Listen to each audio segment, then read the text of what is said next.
All right. Go ahead, Acting Mayor Owen. Okay, it's the Corporation of the Town of Kirkland Lake regular meeting and council held via Zoom Tuesday, March 23rd, 2021 at 4:42.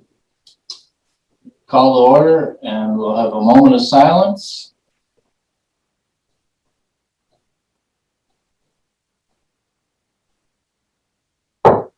That was my knuckle hammer there. We'll have approval of agenda. Moved by Casey Owen, seconded by Patrick Adams. Be it resolved that the agenda for the regular meeting of council held on March 23rd, 2021, beginning at 4:42 p.m. be approved as circulated to all members of council. All in favor? Opposed? Carried. Declaration of pecuniary interest. Councillor Agnoff. Yes, I have a pecuniary interest with item 6.3. I own a rental facility. Okay. And Councillor Adams. Item 6.3, I'm an employee of Kirkland Lake Gold and a member of the Kirkland Lake Curling Club. Okay. And I'm declaring a pecuniary interest on item 6.6, just to stay on the safe side of the law there. My wife is a non-union employee of the town of Kirkland Lake.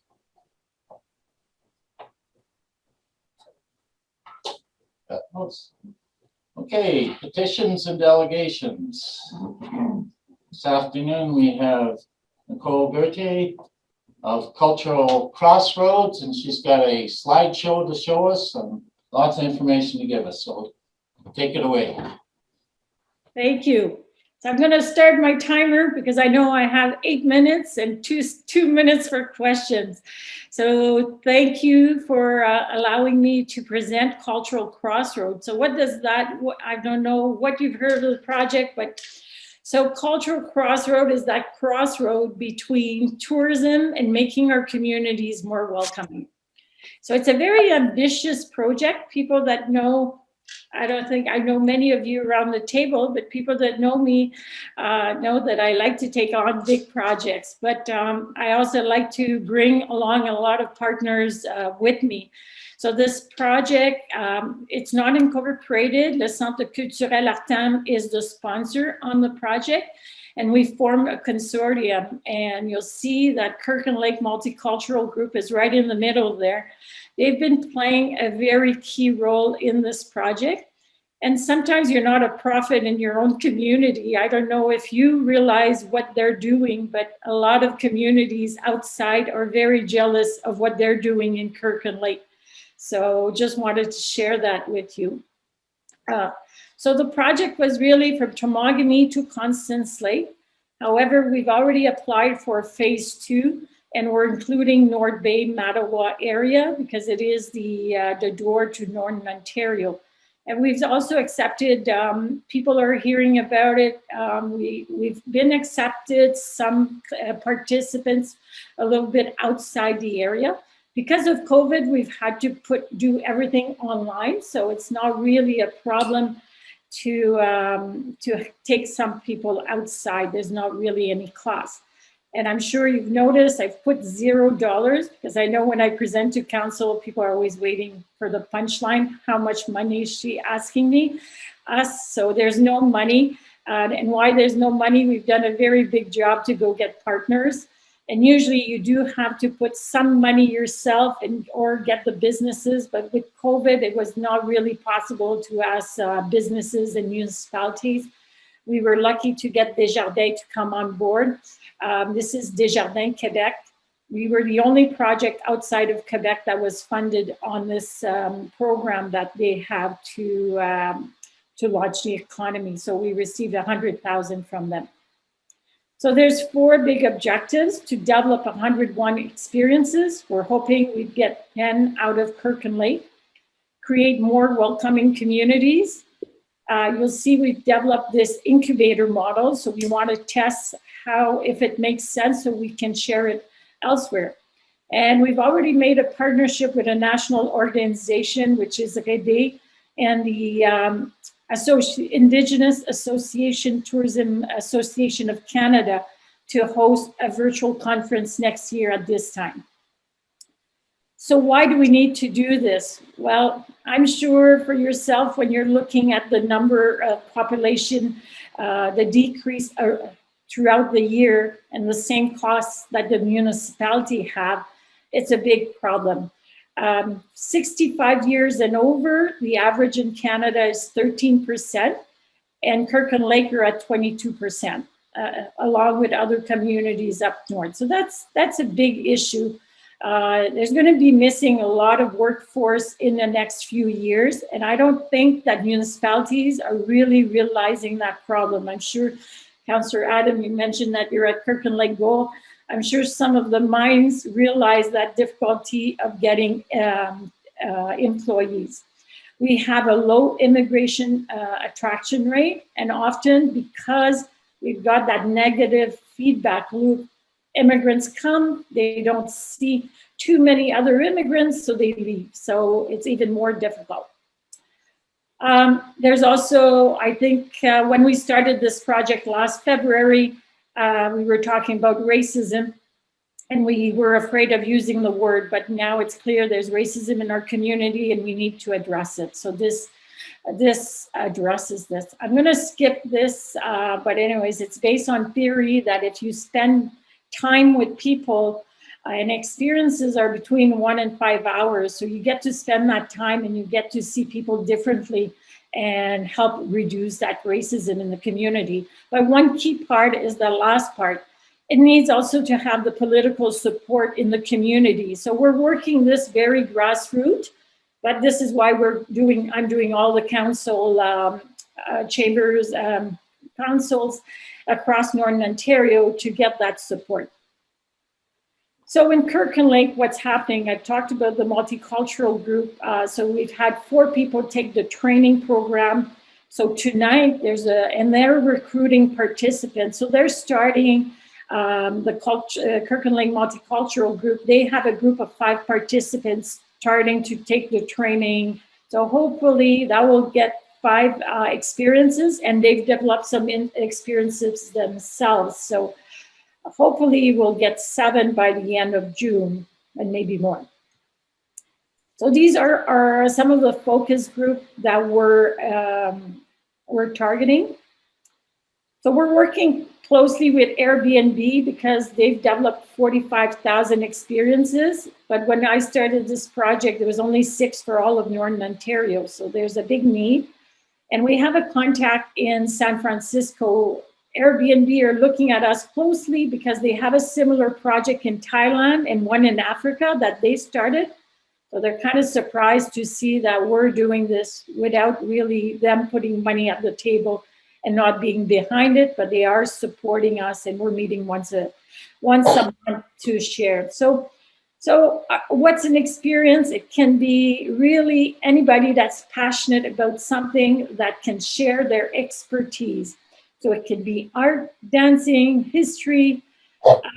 We're working very closely with the Indigenous community. We're hoping to get at least 20 experiences that would be from the Indigenous community, since they have so much to share.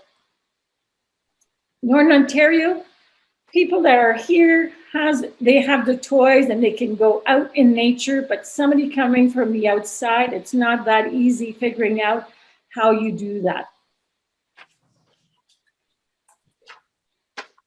So the project, the training is really to help participants to learn how to do an experience, how to price it, how to promote it, to do the different steps. So we're working at 3 levels. So at the community level, this is you, council, staff, working with organizations in the community, and then working with participants. So all of that together is how we develop these experiences. So this is the incubator model, where we start with training the trainers, which Aga and Ania from Multicultural Group have taken. Then we recruit participants, and then we get them to have an information session. We do this profile survey. Are they passionate? Are they entrepreneurial? Do they have time? And then we have all these programs to support them because we know it's not that easy. If it would be easy, that we would have more in Northern Ontario. So the role of Kirkland Lake right now, we really just want you to understand what's the project, to be able to be supportive. Maybe if you think of ideas, you know, this person's very passionate about canoeing. I think they'd like to bring some people out. So that's really kind of the role we're looking from you. The advantage with Airbnb, they also offer $1 million insurance policy because that's often the problem why people, you know, they don't want to bring you to the fish hut. What happens if something happens? And that's it. I think I'm within my, 18 seconds away. Not bad. So I have 1 minute to take questions unless you give me a little bit more time. You're so nice, we'll give you extra time. Oh, well, there you go. We're not that concerned about 10-minute limit. I'll open it up. Any councilors have any questions? Councilor Adams? Yeah, I'm in full support of this one for sure. I love to see the diversity in our community, and those that know the history of Kirkland Lake is a community built on diversity. And the more we see it, it continues to grow, and I love it. So I'm in full support. Thank you. Councilor Ivanov? Yeah, I too am in full support. I know, Nicole, that you're a real powerhouse when you get things going. I've seen your operation in the Tri-Towns, and it's absolutely insane what you do down there. The work you've done, and I've seen the multicultural group in Kirkland Lake, and what a great team. You guys will do very, very well together, and really in full support. So anything we can do for you, be happy to try. Thank you. Any other comments? Okay, I just want to say that it certainly would be very difficult to say anything negative about this project. It's got all the bases, touches all the bases of cultural values. As you mentioned, we don't like to talk about racism, but it does exist. This program could act as a bridge there, and it can help put Kirkland Lake on the map in a different form that we're currently not on the map. And as councillors, we're there to, part of our job is to promote Kirkland Lake, and I think this is a great way to do it. So feel free to come back. I'm only the acting mayor, so I'm going to make all these things here right now. Feel free to come back and update us anytime that you feel is necessary. We'd love to hear how the project's going. And if individual councillors or the mayor could help you out, please contact us. And provided we have the time, I'm sure that we will be available to help you in any way that you might need. So thank you very much. Well, thank you. And I think the museum will be a key place to host some of these experiences. So we've talked with the employees at the museum, and I already see, well, it's true, we do have a few extra because we're also working with international students, and we have a few students from Norton College, Indian students that are also taking the program. So we should probably be close to our 10 experiences for June, but hopefully we get some in the winter also. Some of the winter activities will focus more. So thank you, and we'll keep you in the loop. We'll add the city on our list for our newsletter that we get, and that way will be a way for you. You can share that with councillors. Thank you very much. Thank you. Okay, we have a resolution. Just going to, oh. Moved by Stacy White, seconded by Eugene Ivanov. Be it resolved that the cultural crossroads presentation by Nicole Gertain be received. All in favor? Opposed? Carried. Thank you. Have a great evening. Okay, thank you. Okay, acceptance of minutes and recommendations. Moved by Lad Shaba, seconded by Casey Owens. Be it resolved that council approve the minutes of the following meetings. Minutes of the regular meeting of council held March 9th, 2021. All in favor? Opposed? Carried. Reports of municipal officers and communications. Verbal COVID update from Director of Community Services, Bonnie Sackler. Thank you, Acting Mayor Owen, through you to Council. To begin, I would like to offer condolences on behalf of the Town of Kirkland Lake staff and Council to the family and friends of the individual who passed away last night at our local hospital as a result of COVID. It is heartbreaking to lose a resident of Kirkland Lake due to this deadly pandemic. We are reminded to practice vigilance to reduce the impact of COVID in our town. This includes the following public health measures, such as practicing physical distancing, wearing a mask in indoor public spaces, washing hands, avoiding gatherings of people outside of your household, avoiding non-essential travel outside our district, and reaching out to vulnerable people in Kirkland Lake who may need support. To quote Dr. Corneal, Acting Medical Officer of Health for the Temiskaming Health Unit, prior to the development of our local outbreak and confirmation of the variant of concern, the province made the decision to move our district to the yellow protect zone of the COVID-19 provincial framework effective yesterday. At present, our situation supports being in yellow, but this may change quickly. If the situation requires, the Ontario government's emergency brake will make it possible for our district to quickly move to a more restrictive zone in the framework. This concludes the COVID-19 update for today. Thank you, Bonnie. Do we have a resolution? Oh, I'm sorry. Any questions for Ms. Sackrider? Thank you, Bonnie. Moved by Patrick Adams, seconded by Lad Shaba. Be it resolved that the verbal COVID-19 update be received. All in favor? Opposed? Carried. Fire safety grant announcement. Fire Chief Rob Adair.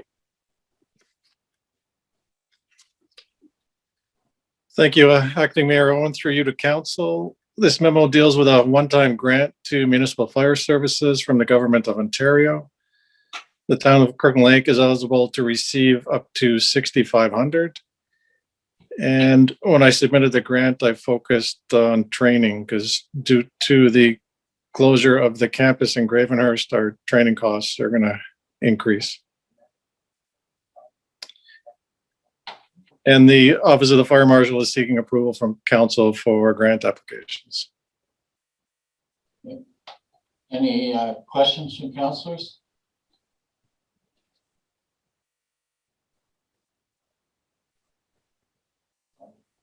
Okay, so Moved by Eugene Ivanov, seconded by Casey Owens.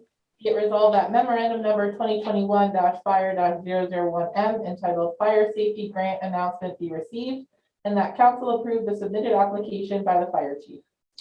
all in favor? Opposed? Carried.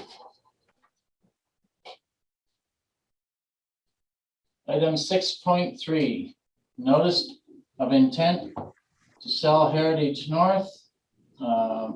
Director of Economic Development, Mr. Haas. Thank you. Through you, Your Worship. The report details the fact that we have received a proposal on the purchase of Heritage North. What we are seeking is, as per our policy and procedure, that council does direct us to provide notice of intent to sell the property. Also that we engage legal counsel to review the purchase proposal, make recommendations, and that at a future council meeting, we bring back a bylaw to council that authorizes the corporation to enter into an agreement of purchase and sale for the property of 400 Government Road West. In 2020, May 5th, Town Council did authorize a service delivery review of Heritage North. Based on that review, it led to council's decision to divest the corporation of the facility and the operation. In the August 11, 2020 council meeting, Heritage North was deemed as surplus land and property was advertised for sale. Since then, we have received a number of expressions of interest, including one dated in January from a numbered company that is active locally.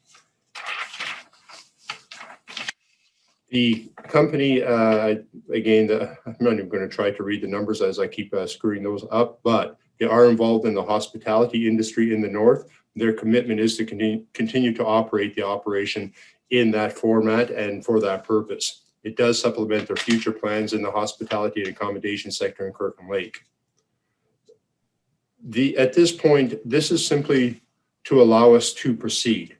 Should we be successful with the negotiations, there will be financial benefits that will be realized, including the proceeds of the sale, any annual taxes, any revenue arising from fees and permits associated with renovations or future developments. There will be financial implications associated with winding down any Heritage North operations that council should be aware of as well. One of the key factors would be a cancellation of events and deferral of future bookings.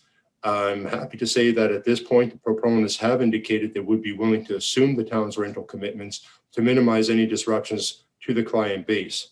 That definitely reduces the burden on the town and does reassure the facility's clientele going forward.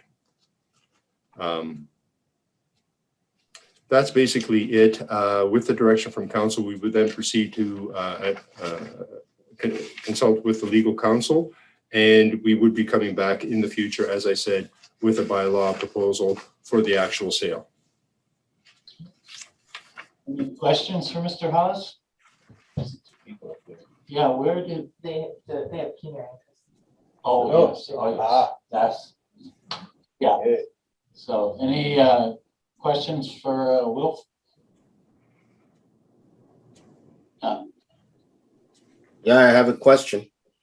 Go ahead, lad. Okay,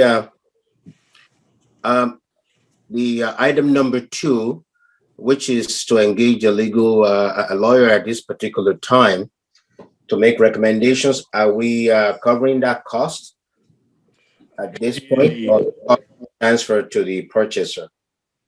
Under the request to purchase document that the client signs and submits back to the town, they are responsible for all costs incurred by the municipality in the transfer of a sale property. Including this one? Yes, including this one. I am sure that there will be negotiations going back and forth on that as to what it includes. Should there be any costs, we'd advise council, but within that agreement right now, they are to cover those costs.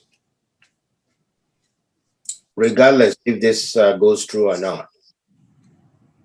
But I'm still trying to get myself to understand that if all of a sudden there's a hiccup somewhere and they still have to cover this cost. So I honestly couldn't answer that right now, because if the hiccup is caused by some misinformation or misalignment of information that we have provided, I'm not so sure that we wouldn't be dealing with that.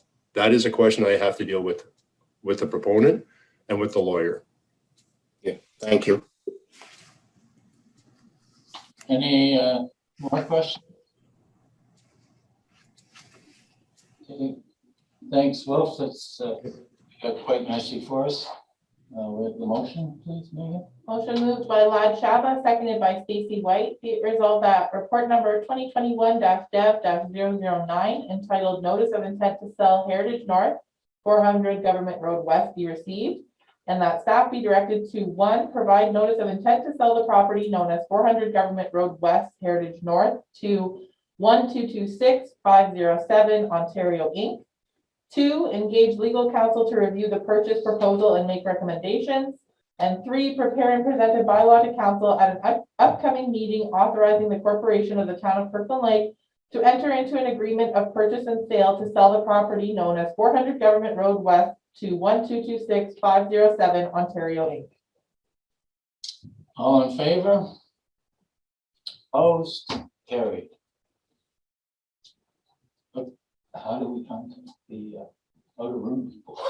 They'll probably, otherwise. Oh yeah, they're probably watching. Oh, there's one. Oh, there's two. Okay, moving on to item 6.4, signing authority policy. And Megan has the floor. Thank you, Acting Mayor Owen, through you to council. This is simply a housekeeping item to update our signing policy as Keith Gorman is no longer with us. So we have amended the language to basically be the deputy treasurer be the first to sign, and we've added in Sherry Matthews to be on the list. Any questions? All in favor? Oh, yes, I guess you should read it. So moved by Lad Chavez, seconded by Patrick Adams. Be it resolved that memorandum number 2021-CLK-008M entitled Signing Authority Policy be received, that the signing authority policy is hereby approved, and that staff be directed to insert the updated signing authority policy into the corporate policy manual. All in favor? Opposed? Carried. Item 6.5, strategic plans. Mr. Studholme, our interim CAO. Interim? I thought this was a permanent thing. I was here forever. Well, you could be careful. So I just want to thank everybody for having me and welcoming into your family here. This is the first actual meeting I've been to council. So, so it's a number of things I just want to go over with you guys. And probably the first thing that came across my desk were a load of strategic plans that's been sitting on people's desks, not being implemented or being implemented, whatever. And I'm just here to try to get a handle on where you guys as a council are in regards to that. I'm only here till the end of June or somewhere around that time frame, so I'm not rewriting strategic plans, I can tell you that much. But if there's information in strategic plans that you think are important that the new CAO gets aware of right off the bat, I'll make sure that's part of my training process and part of my direction with the new CAO. But I'm not going through the, I guess, the 4 strategies that are out there, plus the one that Keith Gorman has done just before he left. So, what you've had out there is that you've had the KPMG, which has been around since 2016. It was a service and operational review of the organization. You have Strategy Corp, which is this lovely document, which has been around since December 2019. It's again is another operational review. And they've also done some comparison to other municipalities in Northern Ontario, which is important to a certain degree, but we got to make sure that we start comparing other municipalities, that we're comparing apples to apples and not apples to oranges, because we have a tendency to do that and it never works out well in the long run. You also have WSCS, which came along in December of 2020, or they presented the report. So they looked at 4 areas for a specific direction, which was facilities, IT, museum, and winter control and fleet maintenance. So, and they've made some suggestions in regards to that.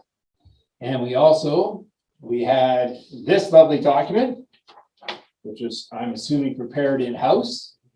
And that document is your Town of Kirkland Lake Strategic Plan 2020 to 2024, which once again had some interesting aspects for what they've basically done, which I'm assuming is Keith, have taken points out of Strategy Corp and out of KPMG, and a little bit out of WSCS to form that report. And then this is the last report that was done, which was once again done by Keith. I know that one was done by Keith for sure, which is a strategic plan update.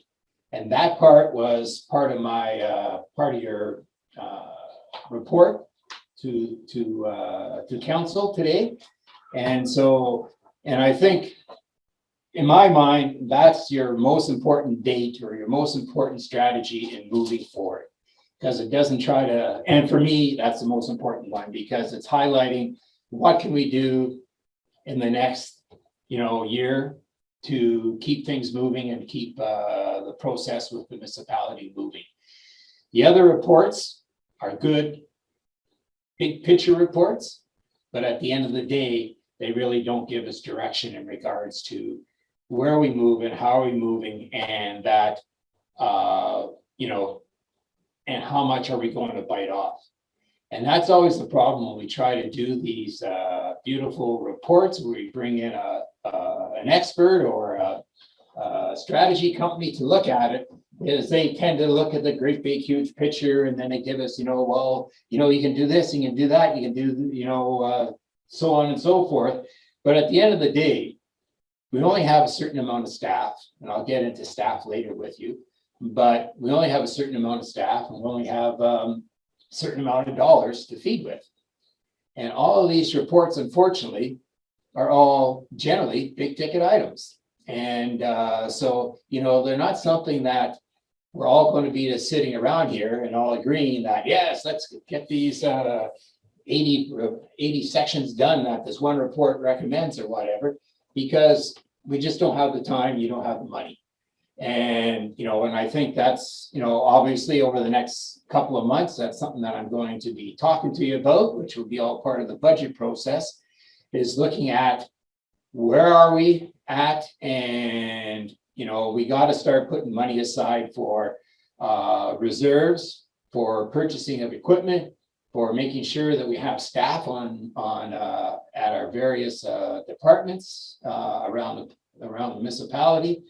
And, because we are missing some staff in a number of our departments, and we just need to keep that moving. So I guess what I'm looking for you guys at the moment is that in the strategic plan update that's attached to your schedule, Keith did put in there, and I'm assuming it's Keith again, a number of topics in there that he's put in the word key beside them. And there's about 4 of them that I'd like to move along because they're important to setting the long-term goals of your municipality. And those 4 areas are, one is long-term capital spending and replacement strategy, because we've got to get a handle on that in regards to if we're going to purchase new equipment, purchase new capital. Part of that is going to be, I guess that's point number 2, which is development of multi-year IT strategy. We need to get a look into that, and we need to keep moving in that direction. And I think I'll be coming to you probably at the next council meeting in regards to our IT strategy. We have hired somebody here about a month ago, Dan, and but I think we need to look at what are we doing with KDH, Kirkland District Hospital, because Kirkland District Hospital has been around probably for 20-25 years now, assisting us with our IT system. And we're at a point where, in my mind anyways, and once again, that's open to suggestions, is that we need to, do we continue to operate with KDH, or do we look at hiring another person to assist Dan and look at managing this all in-house and with our own equipment? KDH is getting harder and harder to get a hold of. I think they have lost some interest in dealing with us. I know back in the couple of years ago, we used to deal with Louis, and Louis is no longer there. And unfortunately, they have a new person, which I haven't met as of yet, or I don't think I have met. And so we need to look after that aspect. And the other one is update job descriptions, pay equity, and salary grid. So we need to get a handle on that in regards to where are we going, what are we doing, how are we paying back our staff and our areas, and keeping up to pace with what is going on around the province in regards to pay equity. And the last one is service delivery standards in winter maintenance and waterworks. We need to look at that also, because that's having an impact on our long-term investment of where we're going in the future. So those are 4 areas that Keith has identified in this particular report. And I think, that's the only problem is when I go like this, you guys probably can't see what I'm holding up, but anyways, it is in your report. And so that'd be my suggestion.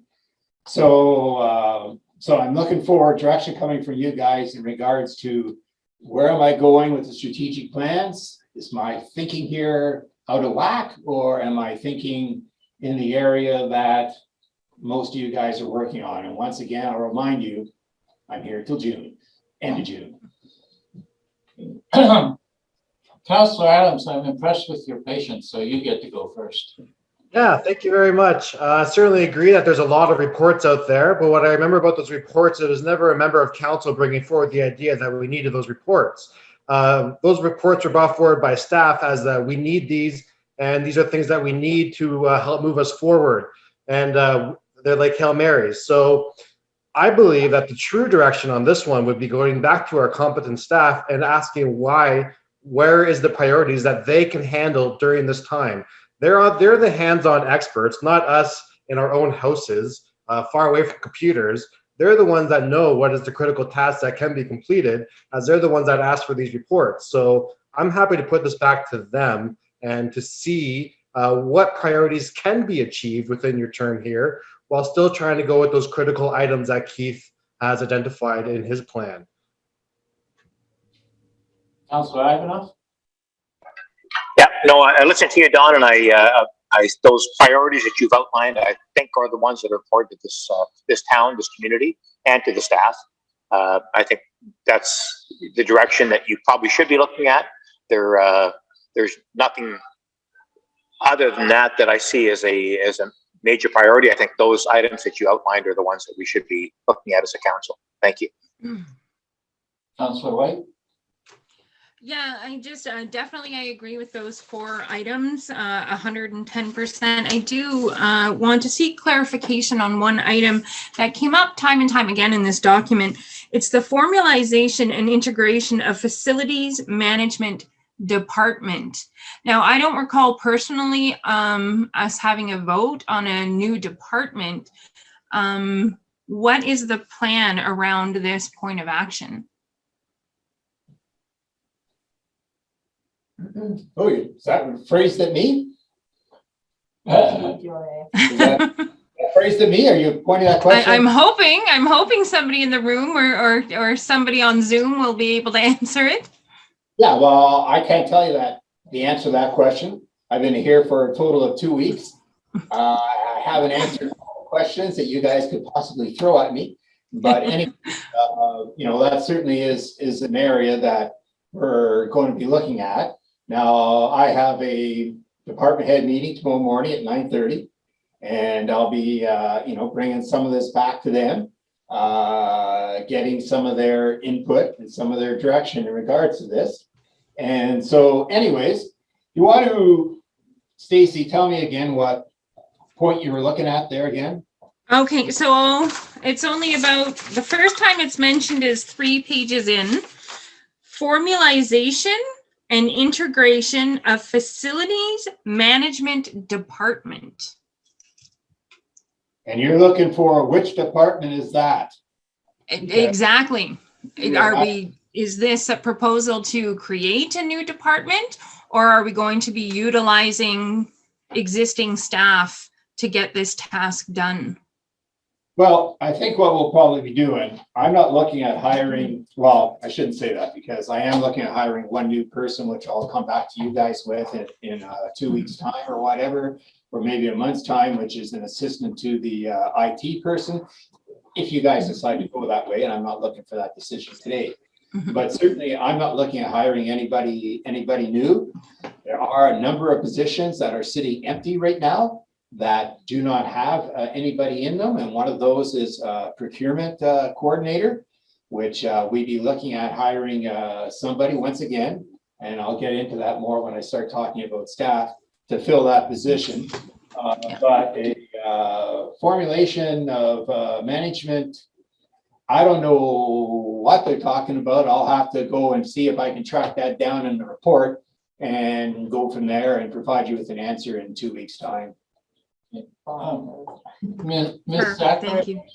pop up there for a minute. Do you have some input you'd like to add to this? I don't think so. Yep, there she is. Oh, hi. No, it's fine. We will, as Don said, we can discuss as staff tomorrow. So I have a bit more insight, but it probably makes sense that we discuss it as staff first, and then Don can bring this back to council. Thank you. Thank you. Where am I? Oh, Councilor Shabbat. Okay, thank you very much. I'm also in support of the 4 items that you raised, and I think those ones are worth pursuing. I recognize that you'll only have till June, so I'm going to leave all the prioritization to you in terms of the time that you will have for each and every one of them. But the issue that I really want to address, this is a suggestion. This is regarding the IT. I'm not particularly comfortable too, being a new guy here, with the arrangement that we got going with a third party. So what I will suggest that maybe going forward, you may want to look at other municipality of the same size as ours to see how are they managing their IT system. Is it something that they're doing 100% in-house, or how are they doing it? Maybe we have to look at something like work with other municipality like ours to see how we can come together in terms of IT, because it can get pretty expensive. I mean, I run a business here. I'm telling you, every 2 or 3 years, we have to replace just about everything. So I'll leave that to you, but I'm in support of the 4 items that you indicated. And I will really say that there should be no more consultants. We had enough reports there to last us for good 10 years. So I think we should try to exhaust some of the items that are raised in some of the reports that you raised today. Until that, I really don't think that we should be spending any more money on anything like consultant to tell us what we need to do. So thank you very much. And Councilor Owens? Yeah, I'm in agreement with the 4 sectors that you identified, or that are identified in this report. And I just want to add to what Lad was mentioning about the IT sector. I think that there's something there worth investigating. Like you mentioned earlier, Don, the agreement is over 25 years old. IT has changed a hell of a lot in 25 years. There's different virtual options available, or online options that can be utilized. I think there's something worth exploring in that department to try and bring costs down and to bring it back in-house where we get good service for a buck.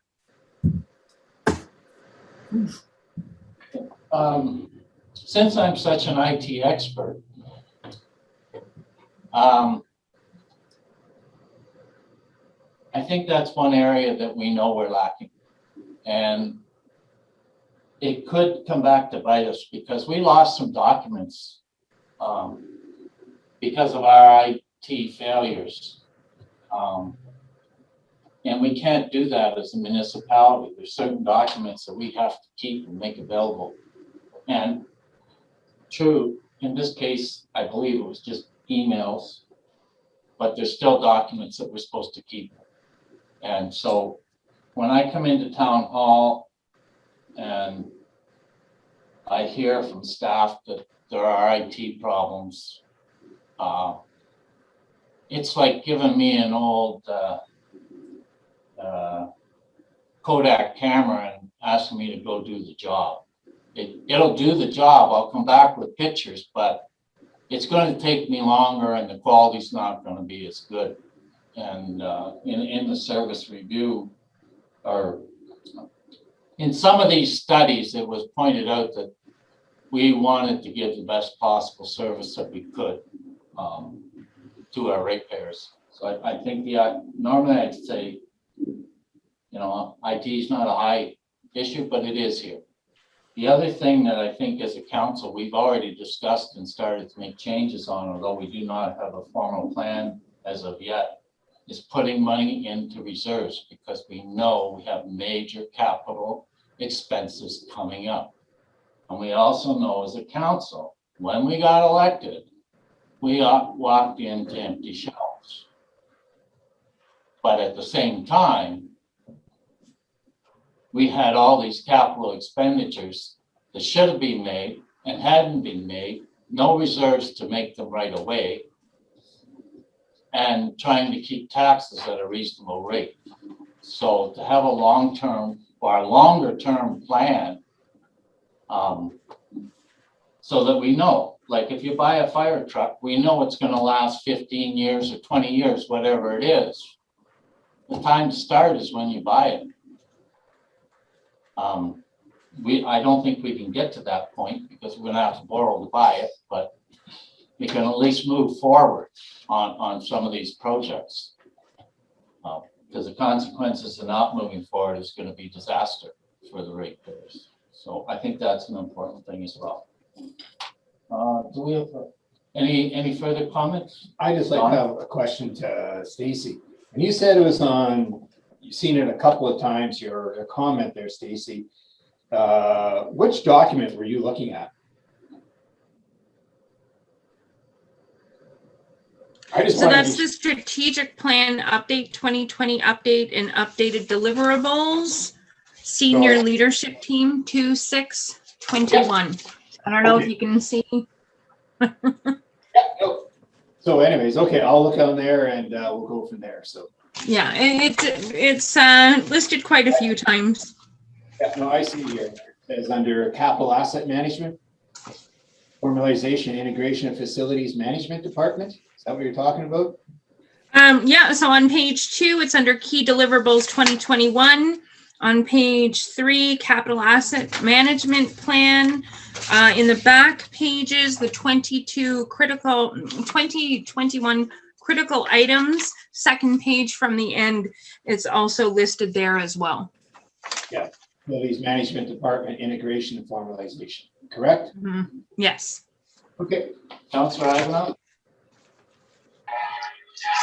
Yeah, Don, I think if you look at the strategy core, page 42, the recommendation, you'll see it on there. It's about facility management. And that's where it's referred to. It's got a summary of the issues and then recommendations. And the recommendation is a coordination of facility management. It includes the community service and fiscal services. So if you go to that report, you'll find it in there. Okay. Right here, and I'm bending the page. Okay. So I put together some language of a motion here to see if it is what you agree to. So I have the mover as Patrick Adams, seconded by Stacy White. Be it resolved that the memorandum number 2021-CAO-001M entitled Strategic Plans be received.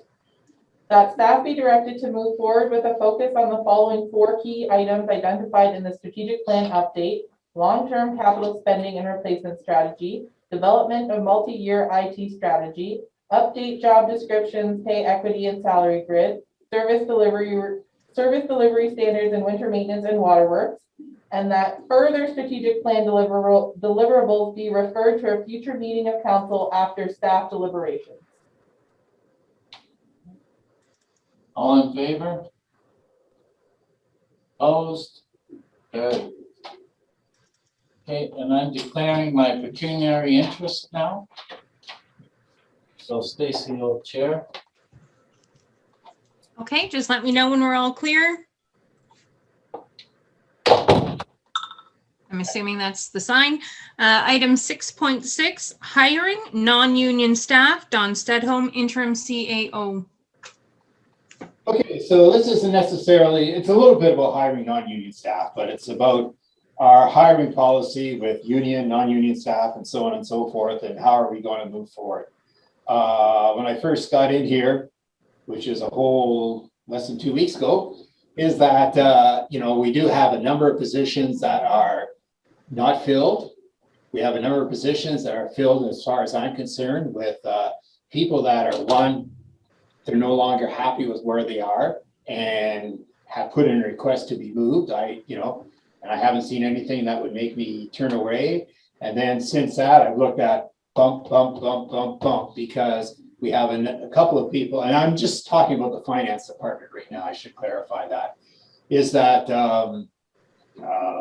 we need to move people from where they are, because a couple of them are just in a contract position, and move them into a position that would bring them in here on a full-time basis. For example, your tax collector at the moment, I'm going to put him into procurement because I think that's a better place for him. He is no longer necessarily fulfilling the requirements of what you need in a tax collector position. So if we move him out of there and put him into the procurement position, then that seems to be a good place. And it's my understanding that Keith came to you guys a month or so ago, or maybe even a little bit longer than that, asking for permission to do that. Maybe it was several months ago. Several months ago. A year ago. A year ago, okay. He came to you looking for permission, and you gave him permission, but nothing was ever done on it. Then you have your accounts receivable clerk right at the moment, which is has lots of experience in tax collector. She's been a tax collector here in Kirkland Lake. She's been a tax collector in Elliott Lake. She was a tax collector someplace else. And so she has the experience, she has the capability. Obviously, you'll have to do some training in regards to that, but there's somebody that can fill in that position. She's only on a temporary contract. Then when she moves out of there, I got to find somebody to come in and replace her, because she is filling in a maternity leave at the moment. And I have somebody in-house set up for that. And then when that person moves into there, that leaves another position, and I got somebody else lined up for that. So I got about, 4 or 5 positions that could possibly be lined up in regards to moving things forward. You have our waterworks girl, who is probably going to retire at the end of the year, is what she's indicated. So we need to put somebody into her boots. And the way I'm looking at it, and I've been talking, is that the person that Darlene, or that the accounts receivable person is replacing, would like to be trained in waterworks. It seems to be a natural step up. But however, I can't talk to Ashley, and right at the moment, because she is on maternity leave. So that's where we're at with the union staff. See, how our policy states is that our non-union staff, or our union staff, I said, we can replace in-house. We don't have to go out and advertise it and try to do it that way. We can do that in-house. But however, it does say that union positions or non-union positions, we really should go out and look for somebody before we hire in-house. I don't necessarily agree with that. Never have agreed with that. And the way I'm looking at that is a good direction for people. If you're trying to replace a director or a department head, then I would say, yes, you definitely go out, because those are the people that are setting your policies and supervising your staff, but certainly not somebody that, basically does the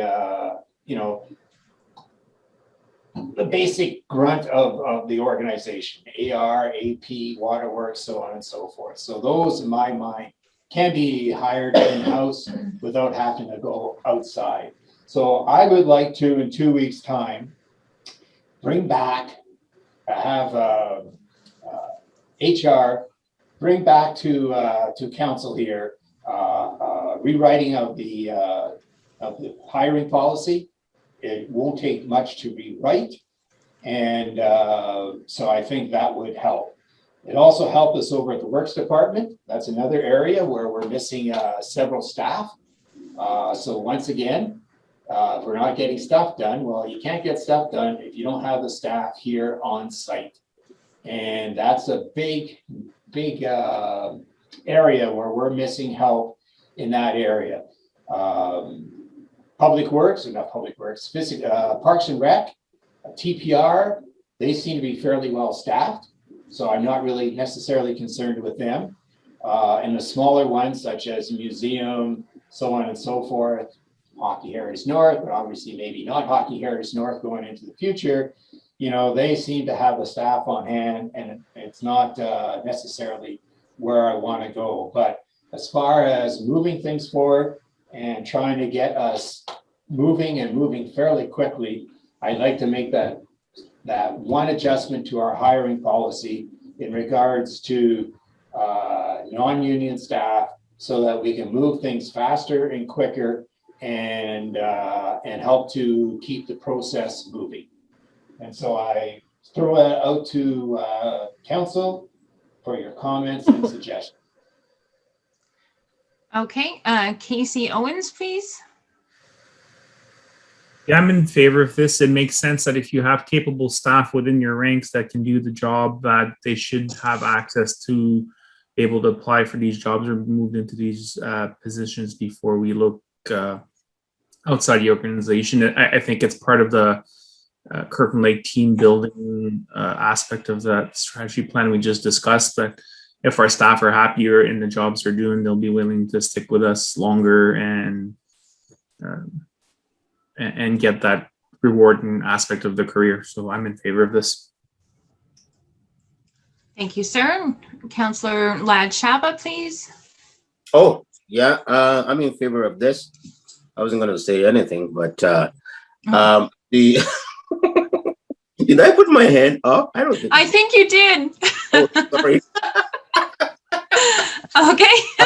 But okay, I'm in favor of this. We should really encourage the local talents. You know, people should have a chance for mobility within the organization. I think is good.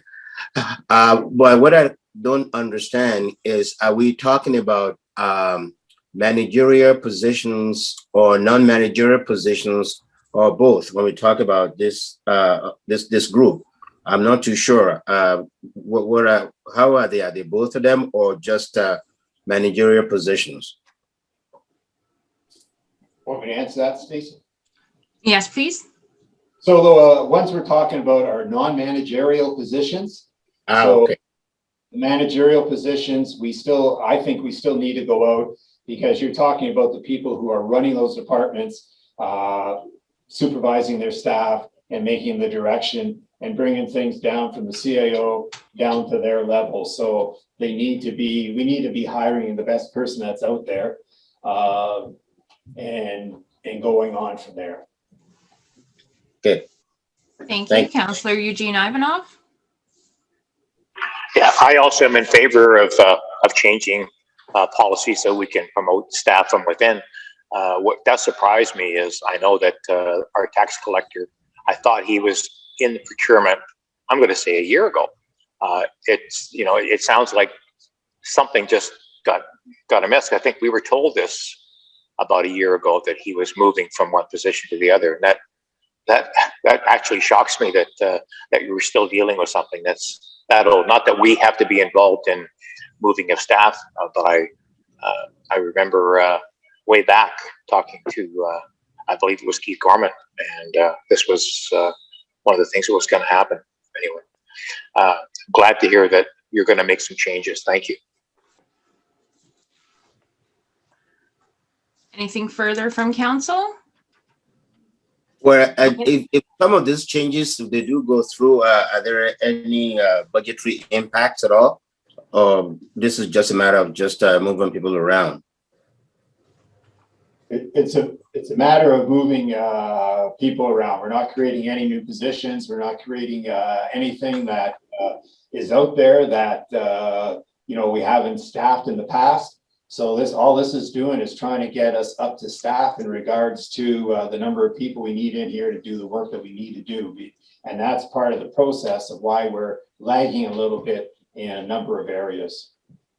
Okay, thank you. Perfect. Can we have the reading of the resolution, please? I have drafted, moved by Casey Owens, seconded by Lad Shaba. Be it resolved that memorandum number 2021-CAO-002M entitled Hiring Non-Union Staff be received, and that staff be directed to present an updated hiring policy that allows internal promotion before posting externally for non-union, non-managerial staff. All in favor? Carried unanimous. Thank you. I'll go get Acting Mayor Owen. Oh, Acting Mayor Owen. I was hoping I got fired permanently. Well, the conversation came up, but you just barely got out. Okay. 6.7, CAO recruitment. Interim CAO, Mr. Studholme. Okay, so I'm assuming this is probably one of the main areas that you're bringing me into, which is to try to find a CAO that will stay in Kirkland Lake, that will make a good contribution to our community as a whole, and will help to act as a, I won't say a barrier, but a conduit between council and senior management team and so on and so forth. Obviously, in the past, 4 years or so, we haven't had a lot of luck in recruiting individuals in regards to the CAO position. I hate to say this, but all those individuals have come from Southern Ontario. And I don't have anything against Southern Ontario because, believe it or not, I came from Southern Ontario I was down there for 3 whole years. But I'm a Northern Ontario boy, born and raised, and I wanted to come back to Northern Ontario, and that's how I ended up in Kirkland Lake. And that wasn't the first choice of the Royal Bank back in those days to send me to Kirkland Lake, but that's how I ended up here. And since I've been here, you know, Kirkland Lake's become my home. I've been here for 33 years. So, you know, so with the CAO, you know, you really have a couple of things that you gotta consider and you gotta look at in regards to hiring a CAO. So, you know, basically when you're hiring a CAO, you have 2 options. One option is, do we go to a headhunter and let the headhunter fill up our schedule and fill up who he's recommending or she's recommending in regards to our CAO? Or do we look at trying to keep it in-house with a number of our counselors, along with your existing interim CAO, to look at what do we do to replace that? One way or the other, I really don't care one way or the other. I just think that if we're going to do it one way or the other, we have to, if we're doing it with a headhunter, then we need to emphasize to the headhunter that we need to consider somebody from Northern Ontario first. Now, the headhunter may say, well, I don't do that or whatever, blah, blah, blah, blah. And that's fine. If he doesn't want to do that and we decided that's the way we're going to go, then so be it. We need to keep that in the back of our mind. But I was just going through your chief administrative officer, all the people that applied for it last time, you know, and you had quite a selection of people. I think you had 18 people all told apply for it. So, you know, you had a tremendous interest in regards to your CAO position. And I think, you know, it's something that we need to consider in regards to moving forward and moving forward in a positive direction. And I think that's where we need to do that. So the other thing that I'd like to have comment on is that, well, one is do we do it ourselves or we go with the headhunter? 2 is, I know you've been asked for your opinion, and I do have this, which is a sheet. 4 of our 7 people sitting around the table have filled this out, along with 4 of our department heads. So probably about half and half on both our department heads and our counselors. I like to see all 7 of our counselors fill this in, you know, in direction of what are you looking for in regards to skill sets, abilities, so on and so forth. And it's been my experience that, you know, bringing in a CAO isn't necessarily bringing in the guy or the girl who has the best thoughts, the best ideas in regards to being a CAO. But I think it is how do we bring in somebody who understands the relationship with council, understands the relationship with the senior staff, and is willing to be able to work with both partners of their arms, as well as the third party, which is the public out there, because that's very important to the life of the CAO. And so, you know, we need to consider that. And so what I like to get from you guys is comments, and it doesn't have to be long, it doesn't have to be convoluted. If you want to keep your thoughts to yourself, but inform me, then, you know, you can drop it off in a mailbox here. I'm sure I must have a mailbox here. Nobody's given me anything, but I'm assuming I must have a mailbox here that, you know, that I can pick it up and I can put it in a sheet. Now I'm going to be asking my department heads to be doing something similar in regards to that. Because what I'm trying to do is tie in what you guys see as important and tie in what do they see as important. Because as your department heads, you know, they have obviously focused in regards to what they have to accomplish and what they have to do. And, you know, and if Pat Adams is right in regards to where they brought a couple of these strategic plans forward, then, you know, once again, I need to know that from them. And I need to ensure that, you know, that what we're doing is where they want to go. And, you know, and that is hard for a CAO to accomplish, because I'm trying to get them to say, hey, no, yeah, no, we did that. And I'm trying to get council on the other hand to say, well, you know, no, that's not necessarily where we want to go per se. So overall, I guess, you know, I'll go back to my first question is, and I'll turn it over and then I'll go back to phase 2 is, do you want to do this with a headhunter, or do you want to do it in-house in regards to looking at hiring somebody to replace the CAO job? Because 4 months are going to go by fairly quickly. So I just want to give you guys heads up that that's what we're looking at. Councillor Ivanoff? Yeah, Don, in your experience, I mean, it's for us to find somebody that can run the town of Kirkland Lake is not, I mean, that's not our expertise, not even close. We have no clue. I understand, like somebody looking for a job as a CEO, somebody who's qualified and competent. How would you find somebody like that? And, you know, I mean, you know, you wouldn't put it on CJKL or in the Northern News because that really wouldn't work. So you have now so the options are, is there other avenues besides a headhunter? I know that their expertise, that's where their expertise lies. I don't mind paying a headhunter to find us a CEO if that's the best option. I don't want to waste $25 or $30 or $40,000 on a headhunter if that's not the best option. What I like to do is, you know, if there's somewhere you can, I mean, there used to be a time you could simply buy Toronto Star and all the jobs are listed in there and that's where everybody went. But, you know, for those types of jobs or Globe Mail or whatever, you would pick whatever, a town newspaper that went to exclusively to CAOs. I don't know, you probably have a much better understanding of that type of recruitment than we would ever have. Thank you. Speak to that? Yeah, no, you're right there, Eugene, is that it's difficult in regards to trying to find that person that has that skill set.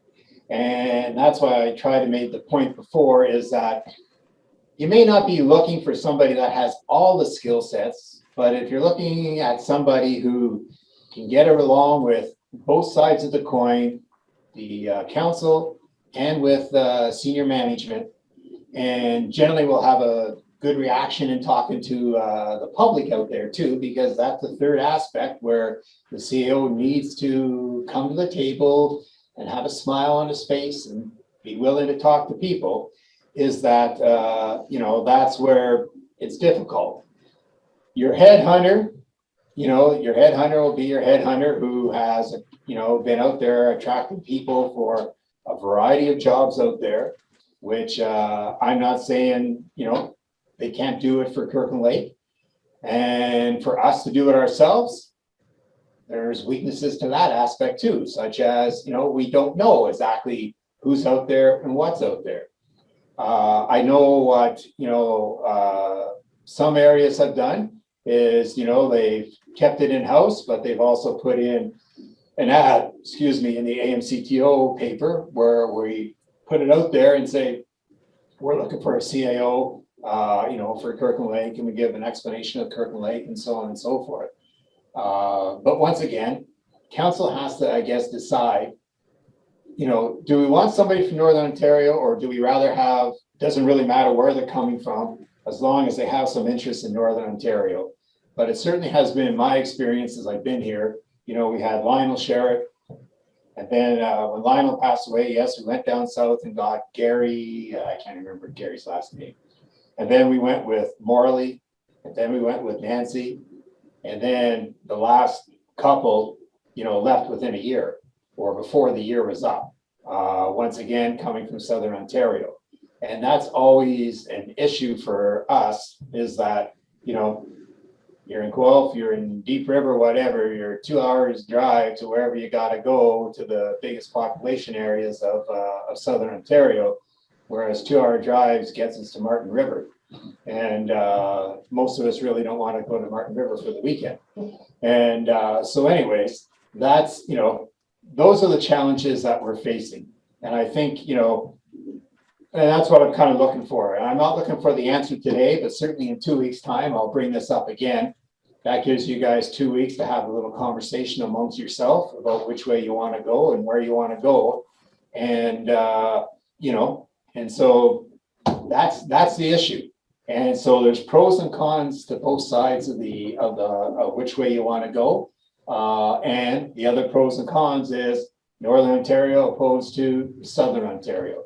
Because somebody from North Bay is going to have a better idea what Kirkland Lake is like than somebody from Guelph. Yes, Councilor Adams?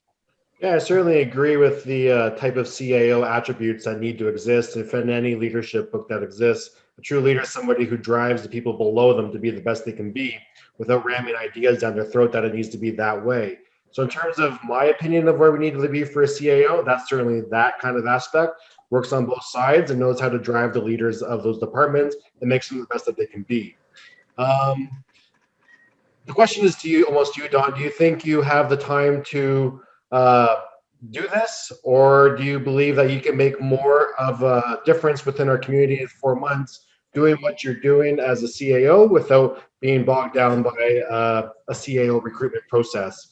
I'm kind of biased towards the Southern Ontario comments, having grown up there for 21 years and enjoy being a part of this community, as so as Mr. Councillor Owen. But so the question is, do you feel like you can come back to us in 2 weeks' time? Do you think you can make a difference finding a CAO, or making a difference with what you've already brought forward as to what direction is needed? Hey, my answer to your question is yes. I can do both. I honestly think I can do both. If I didn't think I could do both, with my comments. Good answer. Okay, Because it's very important in regards to moving things forward. And I want to make sure that when I walk out of here, that I'm comfortable with the CAO that we're hiring. And it may take me 5 months to do that. I don't want to have that done in 5 months. I'm still aiming at the end of June to be out of here. But the thing is that, if we can start the process in 2 weeks' time in regards to advertising or going wherever we're going or trying to attract a headhunter, is that, we can start that process. And, as long as we have somebody in here by, mid-June, then, that still gives me a couple of weeks to be working with the new individual, get them focused in regards to our department heads, what direction we're heading, and what we need to do as a community to move things forward. Now, part of that process, of course, is I have to, go over the budget with them, go over, where the weaknesses are, our equipment and, and our staff. But that's all part of my process that I've agreed to deal with in undertaking this process. Okay. Okay, thank you very much. I think your question to us is that, do we want to do this in-house, or do we want to go the way that they've done in the past by hiring a headhunter and proceed as such? Before I indicate my preference, I'd like to say that earlier on, we spoke about 4 priorities that we would like you to, you said you wanted to get a direction as to, what to do. And we all agreed that those are good priorities to work on. So my problem is that if we have to do it in-house, this hiring, then that may potentially take time away from those priorities. And the other problem that I have is that, do we have the skill set of people in-house to do that? And are the time commitment? I mean, everybody has so much to do now. And if we add this another layer of tasks to it, so how's that going to work out? So, and I don't know what the skill set that we have, how many people that we've got, and the time commitment. And I can tell you, as a counselor myself, I don't think I'm going to commit a lot of time to that. I don't know about others. So my preference would be, my suggestion would be to go and get a headhunter, and then we make sure that you, as our interim CEO, work hand and glove with a headhunter to make sure that we at least have a list that we can work with. So, but for me, maybe we'll work out with doing it in-house, but I'm very circumspect, based on some of the reasons that I've outlined. One of them being the know-how and also the time and the added tasks too, that might really put added unneeded pressure on the staff that may be involved. So now the second part of the question is northern or southern. I don't. For me, it doesn't really matter to me. I just want to remind some of the councillors that some of the people that have been making a lot of investments in town, they come from Southern Ontario.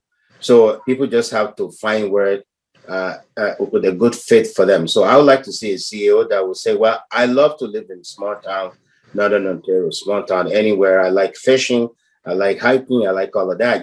For that, I'm sold. So coming from Southern Ontario, I don't really think should be a disqualification. What we should be looking for is who, being a man or woman, that's really will be a perfect fit for the position. Thank you. Councilor Owens?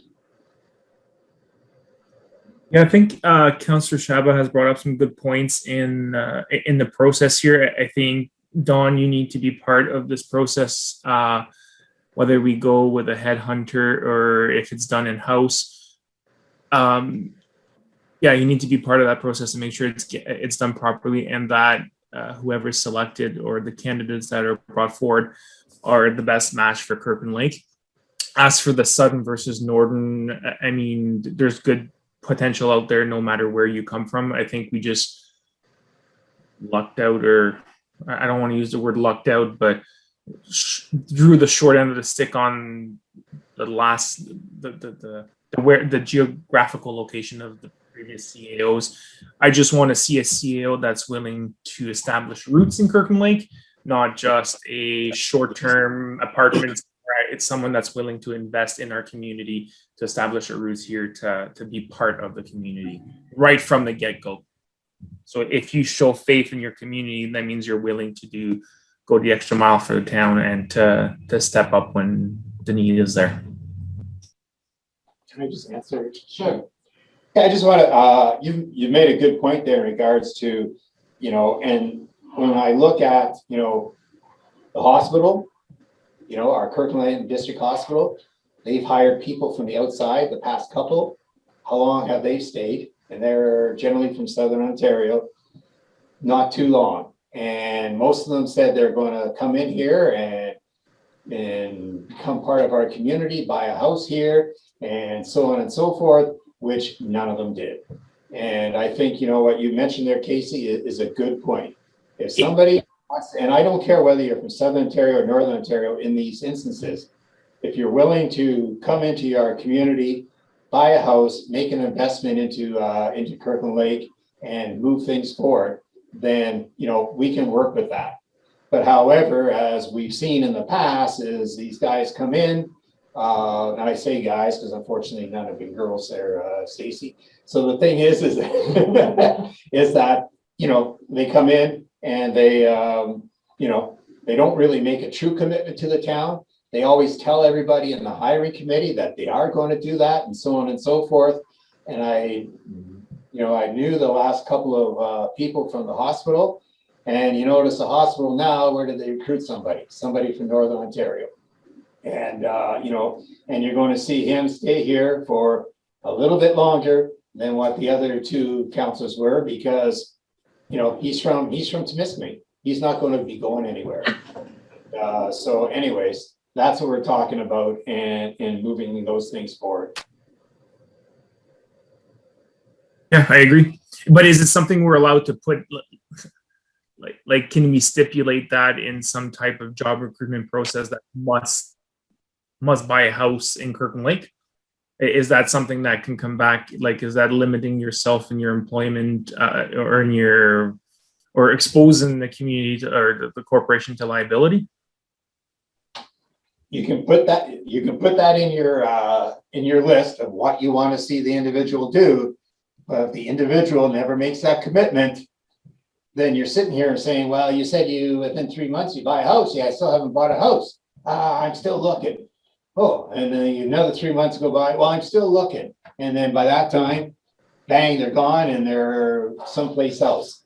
And that's my concern here, is I just want to, and why I agreed to take this position, because I want to make sure that we bring in somebody that we can be all proud of, that will do a good job operating as the go-between between council and your senior management, and working with the public out there, and wants to make Kirkland Lake their home. Councilor White? So we've been cautioned by our legal counsel that we shouldn't rush into this decision, because there are people that will apply that we definitely don't want in Kirkland Lake. I don't know, I agree with Eugene's opinion that this is not our expertise per se as council members. And I mean, this is 2021. This council, as we know it, may not sit here come next election. The most important people are the people that will remain, and that is frontline staff. I would prefer to let the experts handle this situation rather than a group that certain members have already stated that they don't have the time to put into recruitment. I know our lawyers have said time and time again that they will assist if they need to.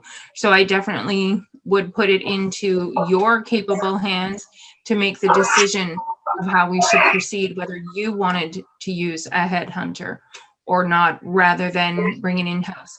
You'll know by talking to the directors what we can handle at this point as a municipality. And that is something that I would look forward to hearing in 2 weeks, what their capabilities are at this point. Councilor Ivanov? No, Don, I like your suggestion that we look for somebody in the north. I know the hospital, I was on the hiring committee when they hired Hal Felstead. He lasted for about 15 years, did a great job for the hospital. Sean, you're right. Sean he's a great guy from East Temiskaming Shores, but again, a great recruit, does a great job for the hospital. I think, part of success is that they're from the north. They want to stay in the north anyway. Their family is committed to the north because their kids are up here, their wives are employed here. Makes a huge difference. I don't know how you just sort of pick somebody from the north, unless you go to Red Lake or somewhere that's that's a small community that's looking to CEO that's looking to move up the ladder. But absolutely, I don't disagree with you on your opinion about finding somebody from Northern Ontario or from the north. It's not, you didn't say Northern Ontario, but from the north that doesn't find winters too cold or summers too warm. Thank you. Okay, I'd just like to make a few comments. I liken the CAO job here to being the publisher of the Northern News or Northern Daily News in the good days. It was a stepping stone position. It was their first time as the publisher, and it wasn't meant to be a long-term job. And I think, unfortunately, we've got to try, nobody's going to stay. Like 5 years, I figure is good. 5 years is good. I That's figure what 5 I'm looking years to. is good, right? Because we got to remember, we are a town of 8,000 people, and usually people who are CIOs are motivated. They want to move ahead.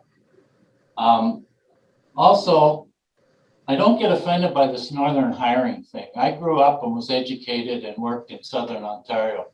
I moved up here when I was 28. And there's a different way of doing business in Southern Ontario than in Northern Ontario.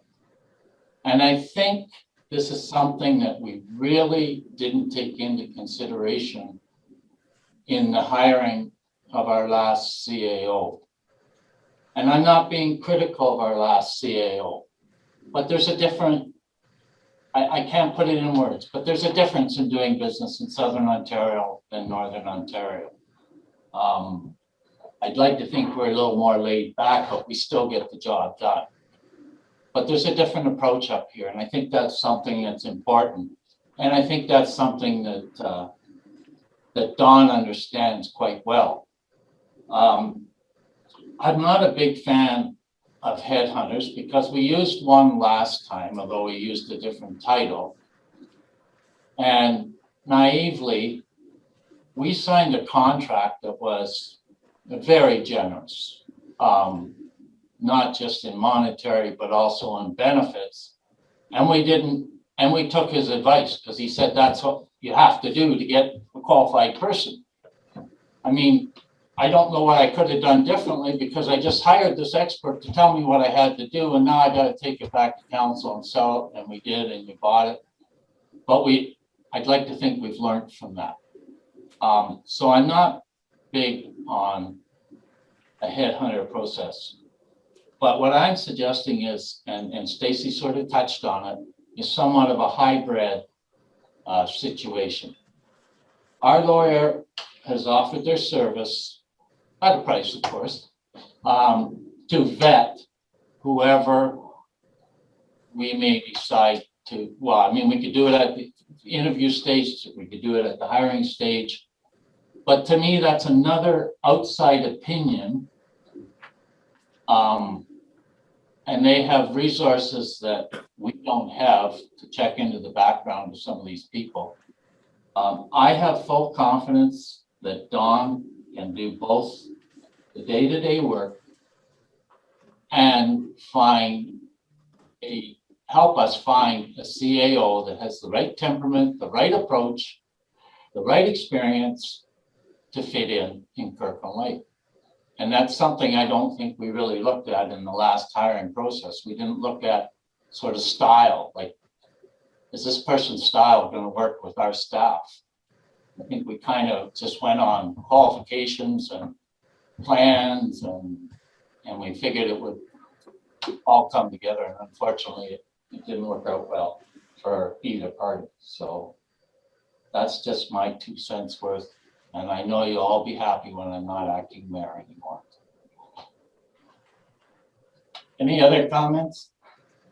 I have a couple. Go, Don. Okay, so I've asked you to put down, whatever format you want. You can either send it to me by email, or you can drop it in my mailbox where you don't put your name on it, so on and so forth. To me, it really doesn't matter. What I'm getting is I want to see 7 comments coming back from councillor/mayor in regards to moving things forward in regards to this. And what I'm looking for you to provide is the skill set and their abilities that you're looking for. I also want you to put in there is what are you looking for the new CAO to accomplish in the first 6 months to 1 year after they come on board? Because, you know, you're going to be here for just a little bit more than a year before you're going to have to decide whether you're running again or not. And the thing is I want to make sure that, you know, what I'm going to provide that individual is something that you guys want as a team to move the CAO and our organization and you guys as a council forward. So, you know, so that's the other thing that I'm looking for on that list is, you know, what are you looking for from your potential new CAO in regards to moving things forward and getting things accomplished. So that's the other thing that I'm looking for in regards to your sheet. That's it for me. Okay, and in terms of getting the word out there, I believe there's specific publications that Don may be aware of, but I'm sure Wishart would also be aware of, where this type of advertising would be targeting the right market for us. So I think that's something that, you know, the advertising I'm not really worried about. We just have to find the right mechanism to put the ads in. Can I just ask a question? Sure. Of a new CAO in an organization that I've been around for a long time is, how do we end up with Wishart Noble out of Sault Ste. Marie? Because I'm from the Soo, not from the Soo, but I lived in the Soo for a couple of years. I do, well, what's his name down over here? Bob Dinnan. Yeah. Bob Dinnan actually article for Wishart back in the early 80s. And so, and then all of a sudden I find out that Wishart Noble is our lawyer, and I'm saying, Sault Ste. Marie is a long way from Kirkland Lake. It's a long way from getting here. And does anybody that worked for Wishart Noble actually have a good understanding? Now, I kind of think I know how that's gone, but I think part of that could be around Murray Ellis. I'm not because Murray has a relative that works in the Soo for Wishart Noble. But anyways, that's just my opinion. I just want to know how we ended up with Wishart Noble. My memory of that is it came through from our Guelph CAO. I believe that was the first time I'd seen Wishart show up. And the feeling then was that we were paying too much in legal fees locally because we were educating a local lawyer on municipal law and things that were specific to municipal affairs. So we were paying a lot of money for a lot of hours, which was really educating the lawyer we were using. And I think when... So are you talking about, what's her name over here? Yeah, yeah. So I think when, I can't remember his name now, our Guelph CAO came in. Peter. I think that's when we switched to Wishart. Now, in fairness to Wishart, the lawyer that we use, Paul, has been to Kirkland Lake. I don't know how much we paid him, but I remember he was here. I think he gave us a seminar or a lesson. No, I was just wondering. So That's all. I believe that was always in the back of my and I head. stand to be corrected by any counselors that have more knowledge of the issue than I do. Nobody's even looking at you. They're looking over in the corner here. Yeah, I know. Well, they got dogs and cats to play with and stuff. Did you have a comment, Patrick? No, he's just waving to Oh, me. you're just waving to let me know I'm here? Yeah, we're still here. There's a cat over here. There's a bird outside the window. Hey, in a few more days, I'm out of here. Thank you. I love the love. Okay. So do we have we don't have a resolution on this? I have a few things jotted. If I could just ask for council, it has been mentioned by Mr. Stedholm to recommend to refer it to the next meeting for a decision. Is that the way you want to go, or is there things, did you want to have language on which way to vote here today? Like so far in the draft motion, I'm going to address that, you know, you would loop back to answer the questions that he's given you. And then just wanting to know, would we say we do headhunter, in-house, or refer to the next one? And if we picked one of the ones today, then I can add in a line to utilize Wishart for vetting the candidates. Can I just speak to that? I would prefer that you don't make your decision today because it is a big decision. It's something that's going to set your future in regards to which way you're going with the CAO. And to me, it doesn't matter which way you go, but I'm just thinking you should be talking amongst yourself over that 2-week period and try to come up with a solution that you can present fairly unified as a group. Yeah, I think Don is absolutely correct, and really this council only ever officially hired one CAO, and we know how that worked out. So I think it's best that we defer and discuss it amongst ourselves, never more than 3. You don't want a quorum. And come back in the next meeting with the recommendation that Don can run with. So. Okay, so I have it moved by Eugene Ivanov, seconded by Patrick Adams. Be it resolved that memorandum number 2021-CAO-003M entitled CAO recruitment be received, that all members of council provide feedback to the interim CAO on their desired attributes of a CAO and the tasks council would want this CAO to complete in the first 6 months after hire, and that this matter be referred to the next regular meeting of council. 6 months to 1 year. I think 6 months is the minimum you want, up to a year. How much, so when we're getting ready to look at running again next year, this new CAO should be well along their way heading in that direction. And if they're not, well, you should have that in his retirement policy of after 3 months, you guys can say bye-bye for so long. Okay, so I've just added 6 months to 1 year. Yep. All in favor? Opposed? Oh, no, I voted in favor. Forgetting to vote. As long as you have 4 hands, you really don't Yeah, need to vote. no, I know. Okay, item 7, considerations of notice of motion. None seen. Introduction and reading of consideration of bylaws. Okay, we have a few here. I'm just going to touch on a couple of them as we go through. So the first one is more just a housekeeping item, as Keith Gorman's no longer with us as treasurer. So this bylaw is just to appoint a deputy treasurer, which already existed, but in that process, it will repeal the one that appoints Keith. So moved by Patrick Adams, seconded by Stacey White. Be it resolved that the following bylaw be read a first, second, and third time, numbered, passed, signed by the mayor and the clerk, and the seal of the corporation be affixed thereto. Bylaw number 21-022, being a bylaw to appoint a deputy treasurer for the town of Kirkland Lake. All in favor?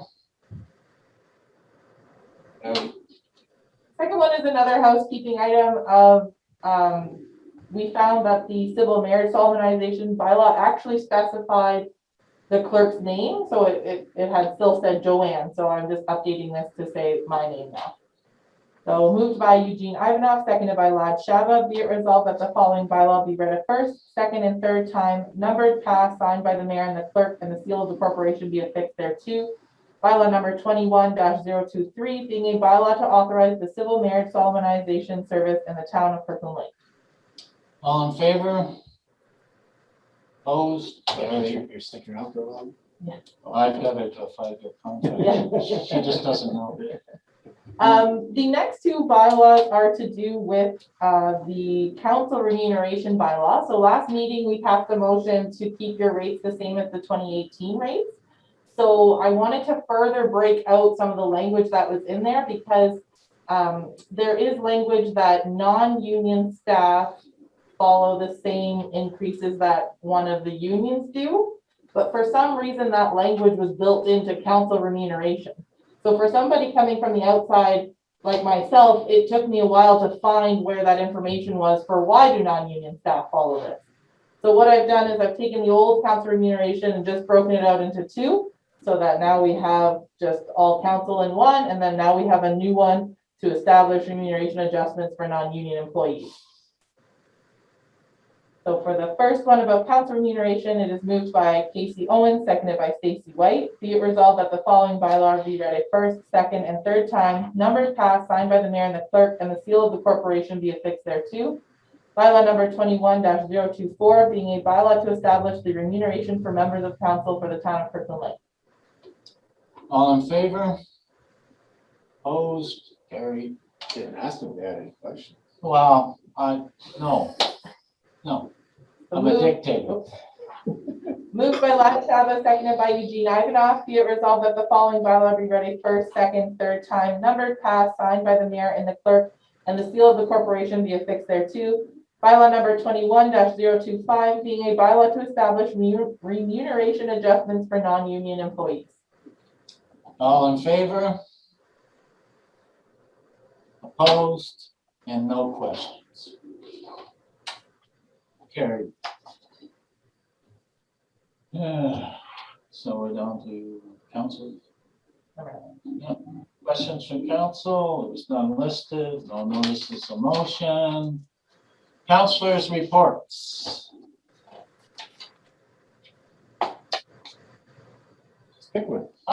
Stacy. Councilor White. I just wanted to take a couple of moments to thank our custodial staff at all facilities in Kirkland Lake. They're often overlooked and underpaid, but that has nothing to do with me.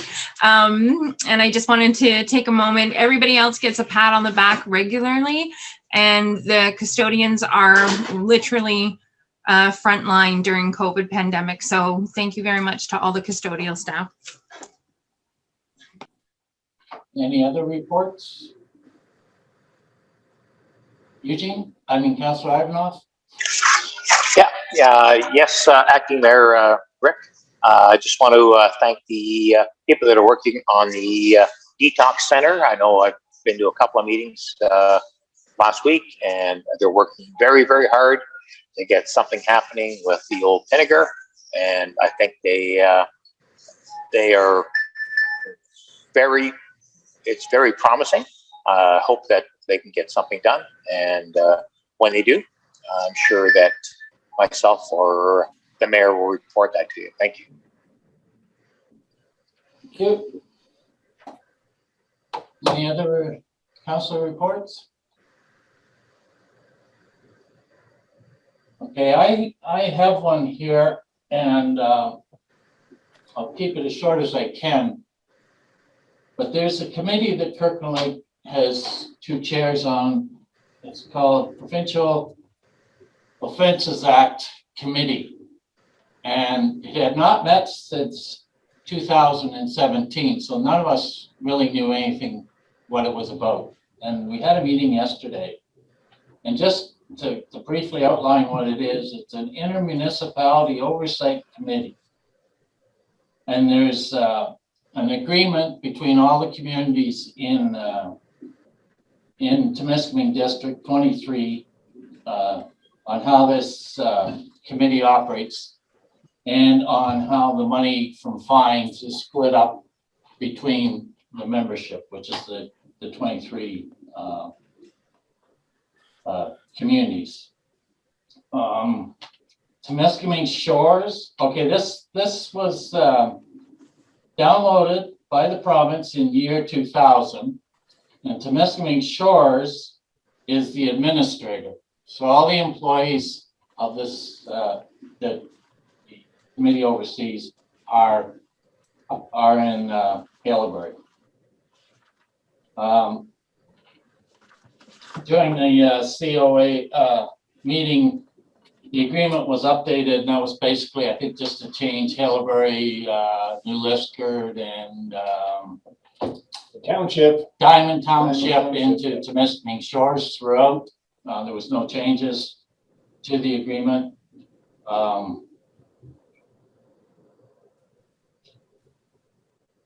Right now, there are video trials being done in Temiskaming. There's no in-person trials, and audio trials in both Kirkland Lake and Halebury. But this is where it gets this is where I was quite shocked. They are looking at closing the courthouse in Kirkland Lake. I had no idea that the courthouse that was built to house court at Northern College is no longer being used, and in talking to Councillor White, hasn't been for over a year, and that they are holding court in a classroom, which is not suitable for a courtroom. Now, with COVID and these audio and visual, there's equipment that has to be transferred back and forth all the time. And if they don't get a permanent courthouse in Kirkland Lake, then we will lose another institution or another agency from Kirkland Lake.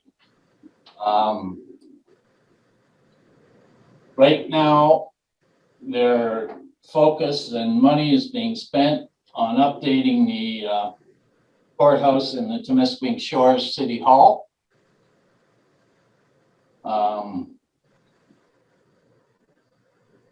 And during the discussion, I raised concern that that would not fly well if they closed the court in Kirkland Lake, that we've lost too many things already, agencies and different organizations to other communities, and that we would not be happy to lose our courthouse.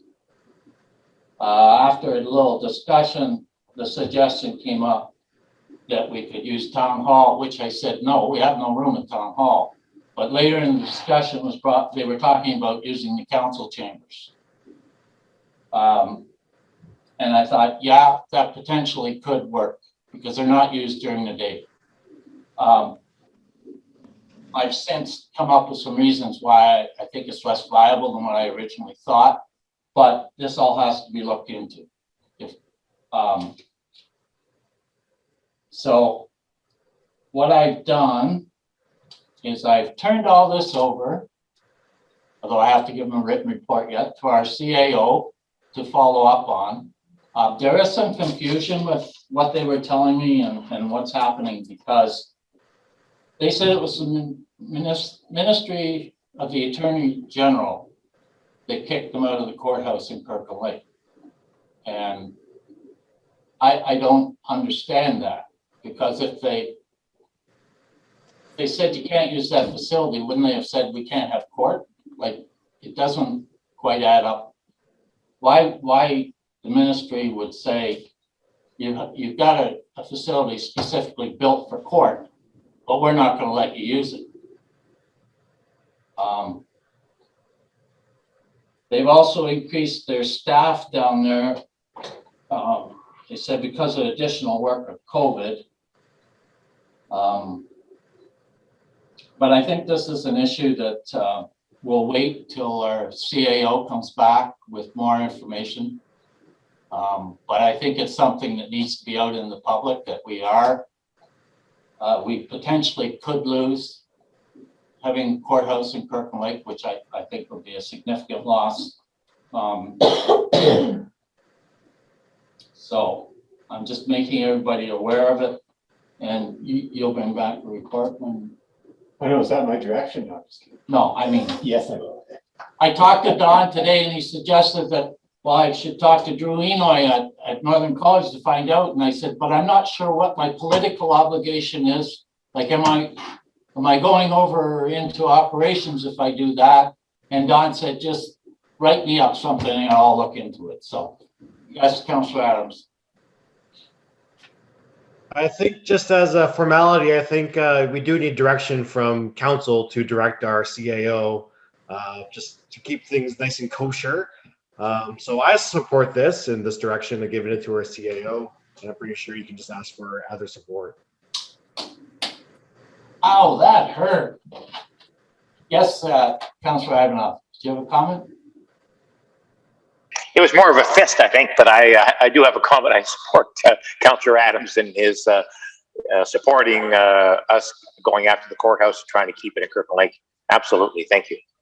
And I also agree with Councillor Adams that it should be a resolution from council. I apologize for my inexperience as the acting mayor, and I didn't mean to overstep my authority by any means. But he did it. But I did, and it hurt when you slapped my wrist. You're right up there. So I have moved by Stacy White, seconded by Casey Owens. Be it resolved that the verbal updates from members of council be received and that staff be directed to report back to council with further information on the status of the Kirkland Lake Courthouse. All in favor? Opposed? Now, there was one other thing that I think down the road we can look into, because I don't think it's going to be a big deal for us. You're now able to take unpaid fines and assign them to people's property taxes. Now, the fines they were talking about, from the example they gave, were more like Ministry of Labor fines, where a company gets fined $10,000 or whatever and then decides not to pay it. You can, after a certain period of time, it can be attached to their tax bill.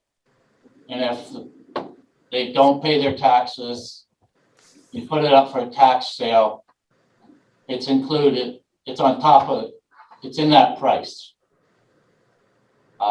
So it's just something for consideration down the road. It's not a big issue, but I think they will be meeting again in the spring because they don't have their audit done yet. They're still waiting for their fourth quarter. But So this is the POA committee? POA committee.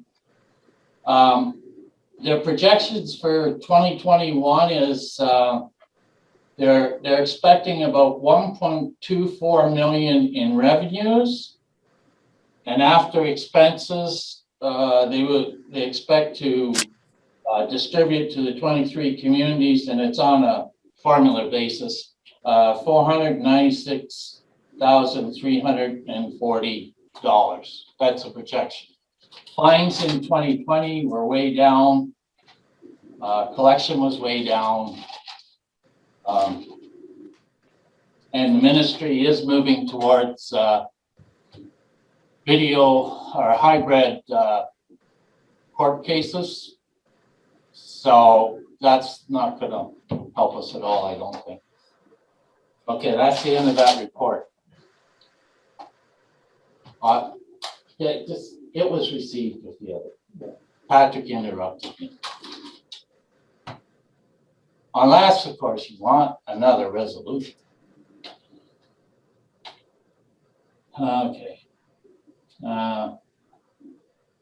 Additional information, you got it. And no closed session tonight. No matters from closed session. Confirmation bylaw. Moved by Lad Chapa, seconded by Eugene Ivanoff. Be it resolved that the following bylaw be read a first, second, and third time, numbered, passed, signed by the mayor and the clerk, and the seal of the corporation be affixed thereto. Bylaw number 21-026, being a bylaw to confirm the proceedings of council at its meeting held March 23rd, 2021. All in favor? Opposed? Carried. And just before adjournment, I just want to thank you guys for making it easy for me to sit here in the chair for the past month.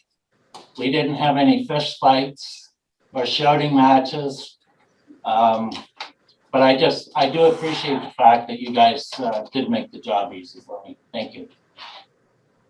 Moved by Casey Owens, seconded by Patrick Adams. Be it resolved that council adjourn the March 23rd, 2021 regular meeting of council. All in favor? Opposed? Goodbye.